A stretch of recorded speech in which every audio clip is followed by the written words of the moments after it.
Assalamualaikum warahmatullahi wabarakatuh. Kita lanjutkan untuk pembahasan kita yang kedua terkait dengan modul 1 pelajaran keempat masih di konstruksi bersarang Indo. Kalau yang sebelumnya Mister ini di nomor 1 itu sama seperti yang di course-nya teman-teman yang di nomor 8. Sekarang yang di nomor 2 ini sama seperti course yang di nomor 9. Tugas kualifikasi. Jadi teman-teman masuk ke modul 1 pelajaran keempat atau lesson keempat, kemudian klik yang nomor 9. Kalau Mister di sini menggunakan track ya. Kita coba klik dulu. Kemudian di sini kita akan masuk ke dalam card yang pertama ya, card mengenai teori-teorinya. Kemudian kita next saja, kita langsung masuk ke pembahasan pertama. Oke. Di pembahasan pertama ini kita akan coba untuk mencocokkan card yang di sebelah kiri dengan card yang ada di sebelah kanan. Gunakan dokumentasi teoritis jika dibutuhkan. Jadi teman-teman silakan dibuka lagi materinya, nggak apa-apa untuk mengerjakan ini bersama-sama dengan Mister. Kemudian kita akan coba cocokkan apa yang dimaksud dengan yang di sebelah kiri dicocokkan dengan yang ada di sebelah kanan. Oke, elemen data yang memiliki namanya sendiri yang sebelah kanan ya teman-teman ya. Kita coba cek di sini fungsi. Oke, masuk di bagian variabel. Dan ini yang perlu teman-teman perhatikan adalah untuk elemen variabel ini, dia elemen datanya memang memiliki nama sendiri, tapi jangan lupa dilakukan assignment atau diisi nilainya. Kalau variabel itu tidak diisi nilainya, maka akan menjadi error. Kemudian yang kedua, bilangan bulat, desimal, dan string. Berarti kita ngomongin terkait dengan data, tipe data. Fungsi untuk mengubah dari satu data tipe ke data bukan, fungsi untuk bekerja dengan string bukan, data tipe yang kita ketahui. Oke. Kemudian selanjutnya, integer dan str. Ini fungsi ya, fungsi integer dan str. Integer ini digunakan untuk mengkonversi dari string ke integer atau ke numerik. Sementara kalau string ini dari integer ke string. Jadi kita coba cari datanya di sini, cardnya yang mana yang betul. Fungsi untuk mengubah dari satu data tipe ke data tipe yang lain. Oke, ini ya. Kemudian hasil dari fungsi. Ada dua pilihan nih. Fungsi untuk bekerja dengan string, kemudian satunya lagi hasil kembalian. Maksudnya hasil kembali ini yang mengembalikan nilai ya. Jadi fungsi itu di dalamnya ada dua ya tipenya. Ada yang tidak mengembalikan nilai dan dia bisa mengembalikan nilai atau menyajikan nilai. Bisa saja nilai itu berupa perubahan tipe data atau betul-betul ada nilai yang keluar dari fungsi tersebut. Oke, jadi ini masuk dari hasil dari fungsi. Kemudian terakhir len string.find string.lower. Ini ya fungsi untuk bekerja dengan string. Sudah terlihat di sini ada len, kemudian ada stringnya di sini juga di depannya. Jadi dia menandakan bahwa ini adalah fungsi-fungsi yang bisa kita gunakan ketika kita bekerja dengan tipe data string. Oke, kita coba answer. Oke, good. Sekarang kita lanjut ke task berikutnya. Oke, kita lengkapi titik-titik kotak-kotak yang ada di sini ya dengan yang sudah kita pelajari sebelumnya. Semua huruf ketentuannya nih ya, semua huruf harus ditulis dengan huruf kecil. Dengan huruf kecil, tidak boleh ada huruf besarnya ya. Sekarang kita coba masuk ke bagian yang pertama. Komputer hanya memahami bahasa dari aliran sinyal yang terdiri dari 0 dan 1 atau ini kita biasa sebut dengan bilangan biner. Agar komputer bisa memahami perintah di bahasa pemrograman Python, program spesial telah diciptakan. Jadi yang kemarin sempat Mister sudah bahas di bagian pada saat kita membahas terkait dengan workspace kita, ruang kerja kita. Jadi di sebelah kiri itu ada tempat untuk penulisan code-nya, yang di sebelah kanan adalah tempat outputnya, di mana tempat outputnya itu kita sebut sebagai apa? Interpreter. Kita ketikkan interpreter. Kemudian selanjutnya saat mengenali suatu perintah, ia melihat titik-titik dari data variabel. Jadi dia melihat apanya? Ingat pada saat kita sudah mendemonstrasikan dengan operator plus misalnya dengan menggunakan yang string dan numerik, kan ada perbedaan ya. Berarti di situ kita bisa lihat bahwa interpreter itu melihat tipe datanya, tipe dari data variabel. Dan yang terakhir, ini membiarkan beberapa operator memiliki beberapa arti. Yes, betul ya. Kalau string dia menggabungkan, kalau dengan menggunakan tanda plus. Kalau aritmatik, ya dia akan menjumlahkan secara aritmatika biasa dengan tipe data numerik. Contohnya operator titik-titik bisa digunakan untuk mencari jumlah dari angka atau menggabungkan string. Barusan kita bahas tadi ya, barusan kita sebutkan. Ini adalah tanda plus. Answer. Oke, nice. Kita lanjut ke nomor 3. Nomor 3, oke, nomor 3 kita latihan ketik-ketik dulu. Sama dengan surga di bumi bintang 4. Oke, ini untuk mengassign variabel. Semuanya diassign dalam bentuk tipe data string. Jauh indah bintang 5. Kemudian kita print rating. Ini ada string yang digabungkan dengan variabel masing-masing yang sudah kita define di atas. Total 2 19. Oke. Lanjut yang nomor 4. Oke, masih typing. Nah, ini contoh komen teman-teman. Ketika teman-teman menggunakan tanda crash seperti yang ada di baris pertama ini di bagian awal penulisan, ini artinya komen. Dia tidak akan interpreter tidak akan mengeksekusi baris yang sudah kita beri tanda crash itu hashtag ya, seperti itu ya. Kita sebutnya dia komen di dalam istilah pemrograman.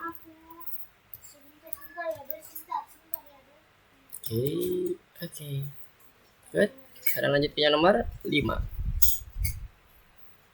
Oke, nomor 5. Nah, ini di baris pertama juga muncul ada komen ya. Ini artinya komen. Jadi ketika kita buat tanda pagar seperti ini, maka yang baris pertama ini tidak dihitung sebagai suatu code. Jadi dia akan langsung dilewati oleh si interpreter pada saat melakukan eksekusi programnya. Jadi dia masuk langsung ke bagian baris kedua. Oke, sekarang kita cek di sini apa masalahnya. Jadi yang diinginkan adalah outputnya kirim tawaran pekerjaan titik 2, kemudian ada James, Jacob, Kate yang akan dimunculkan. Seorang intern mencoba untuk memprogram form request untuk menyelesaikan kontrak kerja. Tidak mengetahui banyak tentang cara mengenai string. Oke, berarti ini asumsinya adalah kita mengekstrak string yang ada di baris kedua ya. Ada nama James, Jacob, dan Kate yang akan kita ekstrak. Oke. Jadi kita mulai dari yang pertama dulu. Kita lihat di variabelnya ya, semuanya udah benar. Dia dipanggil dari variabel catatan, kemudian kita slicing ya.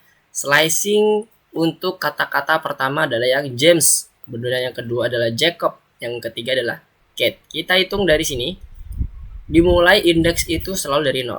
0, 1, 2, 3, 4. Yang dibutuhkan adalah 0 sampai ke 4 indeksnya. Tapi ingat ya, pada saat kita melakukan slicing, di bagian terakhir kita tambahkan 1.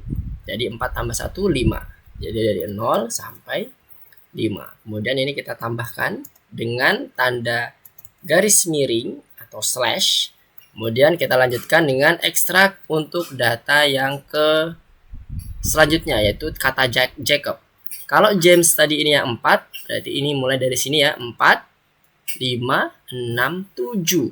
Oke, J-nya dimulai dari 7. 7, kemudian titik 2, kita lanjutkan 7, 8, 9, 10, 11. Ditambah 1. Jadi 12. Kemudian ditambah dengan slash, selanjutnya catatannya. Terakhir, terkait dengan yang Kate. Kalau di Jacob tadi ini ya, kita ulang lagi, ini 12, maka selanjutnya di koma ini 13, 14, 15, 16, 17, 18, 19 Kate-nya. Jadi ini mulai 19, titik 2, 19, 20, 21, 22. Ditambah 1, jadi 23. Kita lihat, kemudian ada di sini outputnya pastikan sama ya, kirim tawaran pekerjaan titik 2. Kemudian dia ngeprint variabel tawaran yang di sebelah kiri. Sekarang kita coba cek running testnya. Oh sebentar, ini kita kehilangan huruf K. Berarti bukan 19 ya teman-teman ya, kita kurangin, terlalu berlebihan berarti. Indeksnya 18, mundur 1. Coba kita cek apakah ada spasi di belakangnya. Oke, berarti ini juga dimundurin 1, 22. coba running lagi. Oke, sudah clear ya teman-teman ya. Jadi pastikan penghitungan indeksnya tadi betul ya, tidak boleh ada kelebihan spasi atau kekurangan huruf sama sekali. Oke, nomor 5 clear ya. Sekarang kita lanjut ke yang nomor 6. Oke, nomor 6 nanti di sini akan ada 2 input, gaji bulanan sama banyaknya hari libur. Kemudian perkiraan gaji liburan adalah 14334, sekian sekian sekian. Nah, ini bagaimana cara menghitungnya? Kita coba cek di bagian output di bagian panelnya sini ya. Seorang programmer pro tim menulis kalkulator gaji liburan, tetapi akuntan tidak paham bagaimana cara kerjanya. Buatlah program lebih ringkas agar bisa lebih mudah dipahami karyawan lain. Hasilnya seharusnya seperti pada digambar. Oke, oh ini sudah ada ya. Jadi kita langsung gunakan hitungan atau formula yang sudah ada di sini. Jadi kita misinya di sini adalah mengoptimalkan programnya. Jadi membuatnya jadi lebih sedikit code-nya. Nah ini ketentuannya 6 baris. Kemudian cara menghitung bayaran liburan. Gaji rata-rata untuk satu bulan bekerja. Oke.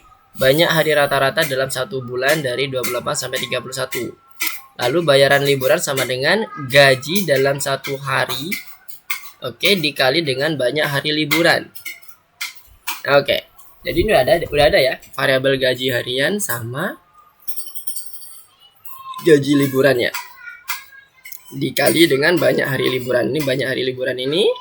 Kemudian gaji hariannya adalah yang gaji bulan per bulan. Gaji dalam 1 hari. Oke. Udah ya, udah clear ya. Jadi sekarang kita misinya untuk melakukan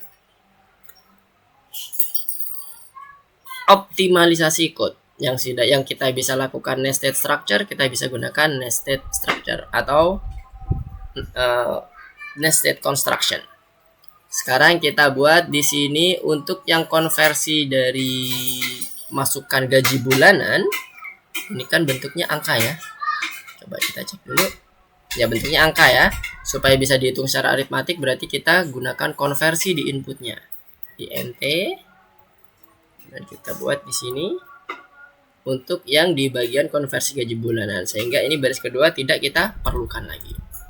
Kemudian untuk yang liburan ini juga sama. Tujuannya untuk nanti dihitung secara aritmatik. Jadi ini kita hapus. Kita buat nested construction di sini. Oke, ini langsung kita konversi. Kemudian banyaknya bulan, nah ini sudah tidak perlu kita rubah, udah ditentukan di sini. Kita ikutin aja 29,3. Kemudian gaji harian. Ini masih 6 baris ya, yang diminta adalah lebih kecil dari 6, lebih pendek dari 6 baris. Berarti masih ada yang perlu kita buat optimal lagi. Nah, kalau kita cek di sini gaji harian ini ya. Itu kan rumusnya nih ya, teman-teman ya. Jadi, gaji liburan kita bisa langsung nested ke sini. Jadi, nanti di bagian gaji harian ini kita copy formulanya, kita pindahkan untuk mengisi yang di bagian sini. Kemudian yang bagian 4 kita hapuskan. Sehingga nanti gaji liburan bisa langsung diakses dengan menggabungkan code yang gaji harian tadi dikali dengan liburan. Sekarang udah jadi 5 baris ya. Perkiraan gaji liburan titik 2. Oke, nice. Sudah sama outputnya. Sekarang kita coba running. 10.000. Banyak hari libur 14 hari saja. Oke. Clear ya. Untuk nomor 6 sudah clear. Jadi kita cukup membuat nested, mengoptimalkan code-nya. Dibuat structure construction. Sekarang kita masuk ke bagian nomor 7. Oke, di nomor 7 ini kita akan membuat code lagi from scratch dari 0. Ini ada gaji bulanan, ada 2 input, satunya lagi jam kerja. Berarti besarnya bonus adalah 16.800. Oke, ini dihitung dari mana nih? Kita coba lihat rumusnya. Apakah ada rumus yang bisa kita pakai di sini? Oke, kita masuk ke bagian ini. Tulis program untuk menghitung bonus yang akan meminta rata-rata gaji bulanan. Oke, input yang pertama ya. Kemudian meminta banyak jam kerja, input yang kedua. Menghitung bonusnya. Oke, bonusnya nih ketentuannya. Gaji dikali 0,01 dikali jam kerja akhir pekan. Nah, berarti nanti gaji 70.000 dikali 0,01 dikali 20 4. Oke, panjang kode tidak boleh lebih pendek dari 5 baris. Berarti harus 4 ya, maksimal 4 baris karena lebih pendek dari 5 baris. Sekarang kita buat variabel dulu untuk mendapatkan inputnya. Nah, karena inputnya ini kita ingin dalam bentuk aritmatik penghitungannya, jadi langsung kita konversi ya teman-teman ya. Integer input gaji bulan 2. Kemudian selanjutnya untuk jam kerjanya kita konversi juga karena tadi konsepnya kita akan menghitung secara aritmatik. Banyak jam kerja pada hari libur. Oke, selanjutnya kita langsung gunakan output print dengan menggunakan fungsi print. Kita ketik besar bonus titik 2. Penghitungannya rumusnya gaji, berarti variabel gaji dikalikan dengan 0,01 dikalikan dengan jam kerja akhir pekan, yaitu jam. Oke, sekarang kita coba run 70.000 dan 24 contoh angkanya. 70.000 dan 24. Oke. Clear untuk pasangan untuk bagian main course kita dari nomor 1 sampai 7 sudah berhasil kita selesaikan. Nah, selanjutnya kita akan coba membahas di bagian soal tambahan, yaitu soal bintang. Oke, kita sekarang lanjutkan ke yang bintang 1, soal tambahan. Oke, untuk bintang 1 di sini kita akan mencoba untuk mengelompokkan mana yang bilangan bulat, desimal, string, dan satu lagi interpreter akan memunculkan error. Oke, yang pertama, res sama dengan input jumlah. Ingat ya, jumlah ini adalah hint. Kemudian kita lihat fungsi input. Fungsi input ini akan mengembalikan nilai yang berbentuk tipe data string. Defaultnya seperti itu. Kemudian yang kedua, res sama dengan int, konversi int dari input yang dimasukkan oleh user. Kemudian res sama dengan 4 dikali misalnya 5. Nah, tadi udah berbentuk bilangan numerik ya, atau tipe datanya integer. Sehingga nanti dia akan menghasilkan bilangan bulat. Kemudian yang selanjutnya res 2414.3 ini dalam bentuk string. String kalau dikalikan 5 maka dia akan di-repeat sebanyak 5 kali stringnya. Sehingga dia nanti akan masuk ke dalam bentuk tipe data string. Kemudian yang keempat 85,2 bentuknya desimal ditambahkan dengan 10. Nah, karena kondisi yang pertama adalah desimal, maka kondisi berikutnya akan mengikuti kondisi yang pertama yaitu desimal. Kemudian yang selanjutnya res sama dengan int 152,5. Dia akan mengkonversi bilangan desimal menjadi bilangan bulat. Karena int itu adalah bilangan bulat ya teman-teman ya. Jadi dia akan masuk ke bagian bilangan bulat. Yang terakhir res int 4 tow. Nah, ini lihat ya teman-teman. int ini, konversi int ini bisa dilakukan ketika stringnya itu hanya berisi angka. String yang hanya terdiri dari karakter angka. Kalau dia ada karakter string yang lain selain angka, maka dia akan menyebabkan error. Oke, sekarang kita coba cek. Oke, clear ya. Kemudian masuk ke bintang kedua. Ya, bintang kedua ini kita akan menuliskan output seperti ini ya. Nanti ada 2 input dan 1 print untuk outputnya. Kalau kita lihat di sini banyak jam kerja per minggu 40, gaji per jamnya 500, maka di sini nanti alokasi dari budgetnya adalah 80.000. Nah, ini penghitungannya seperti apa nanti kita lihat di bagian tas panelnya. Kondisi kerja programmer pro tim beragam. Seorang programmer bisa diberikan kerja untuk 20 jam per minggu atau 40 jam waktu penuh. Oh, ini ya tergantung dari banyak jamnya. Programmer bernilai 1 jam dari waktu kerja mereka dengan berbeda. Tulis program kalkulator untuk menanyakan apa yang diinginkan programmer dan cetak jumlah yang sesuai. Oke, sekarang kita cek tipsnya. Banyaknya minggu di 1 bulan ada 4 ya, dianggap sebagai 4 minggu saja. Kemudian panjang kode harus lebih pendek dari 5 baris. Nah, ini penghitungan matematis biasa ya teman-teman ya. Sebelumnya kita akan coba buat untuk dua input yang di atas dulu. Kita buat dulu jam sama dengan, karena kita mau menghitung secara matematis, maka kita buat konversi dalam bentuk integer. Input banyak jam kerja per minggu. Kemudian selanjutnya untuk gajinya sama dengan integer juga, kita konversi gaji per jam yang diinginkan. Titik 2. Nah, selanjutnya adalah bagian outputnya. Kita tuliskan dulu alokasi dari budget. Titik 2. Pastikan sama ya teman-teman tulisannya. Kemudian kita gabungkan dengan yang nanti perhitungan antara banyak jam kerja dan gajinya. Nah, di sini ditentukan bahwa kondisinya adalah nanti untuk setiap bulan itu diasumsikan 4 minggu. Sehingga untuk mendapatkan gaji bulanannya, maka jam kerjanya tadi dikalikan dengan gaji per jam, kemudian dikalikan 4 minggu. Nah, jadi kita buat untuk rumus gaji bulanannya, gaji dikalikan dengan jam dikalikan dengan 4 minggu. Karena sebulan diasumsikan dia anggap 4 minggu saja.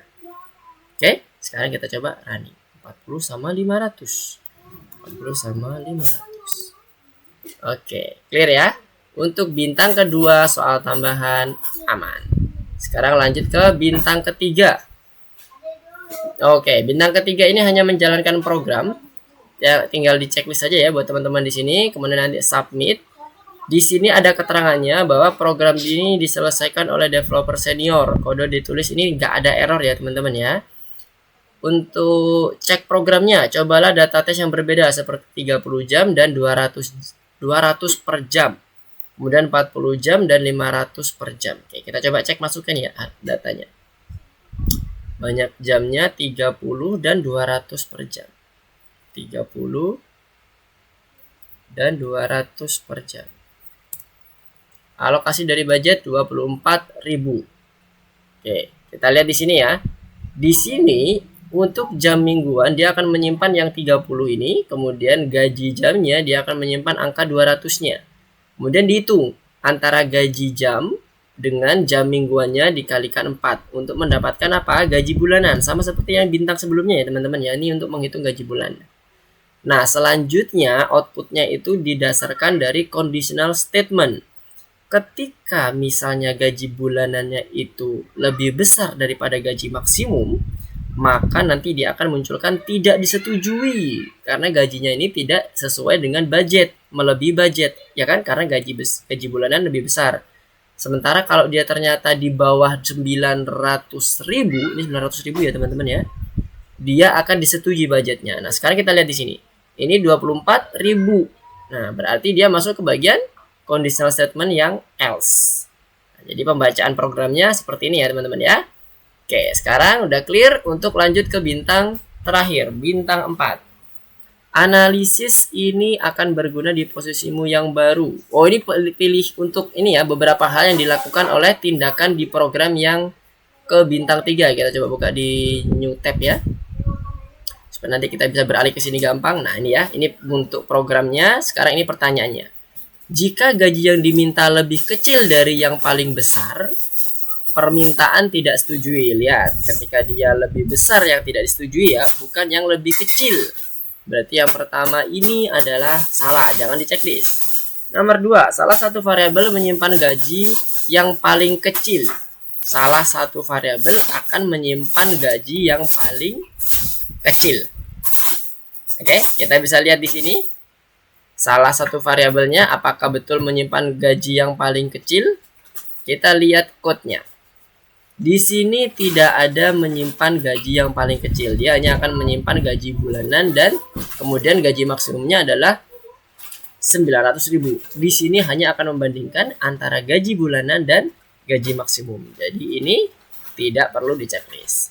Jika gaji yang diminta sama dengan yang paling besar, sama dengan yang paling besar ya, permintaan disetujui. Lihat di sini. Yang tidak disetujui hanya yang lebih besar. Berarti lebih kecil dan sama dengan dari gaji maksimum itu akan disetujui. Berarti ini betul. Yang keempat, program menghitung gaji bulanan yang diinginkan seorang programmer. Betul ya, karena di sini udah ada gaji bulanan ini tadi. Kemudian yang kelima, jika gaji yang diminta lebih besar dari yang paling besar, yang 900.000 tadi, permintaan tidak disetujui. Yes, tadi udah kita bahas. Conditional statement untuk bagian pertama, if gaji bulanan lebih besar daripada gaji maksimum ini adalah untuk memeriksa apakah gaji yang diminta per bulannya itu lebih besar daripada gaji maksimum yang disediakan. Jadi yang betul hanya ada 3. Ya, kita klik answer, coba. Oke, nice. Oke, jadi semua tambahan soal atau soal bonus sudah kita kerjakan semuanya dari bintang 1 sampai bintang 4. Begitu pula yang dari nomor 1 sampai nomor 7. Oke, semoga bermanfaat bagi teman-teman semuanya untuk belajar lebih baik lagi dalam penguasaan code-nya. Terima kasih semuanya, Mister cukupkan untuk pembahasan kita pada malam hari ini. Kita ketemu lagi di pembahasan berikutnya. Assalamualaikum warahmatullahi wabarakatuh.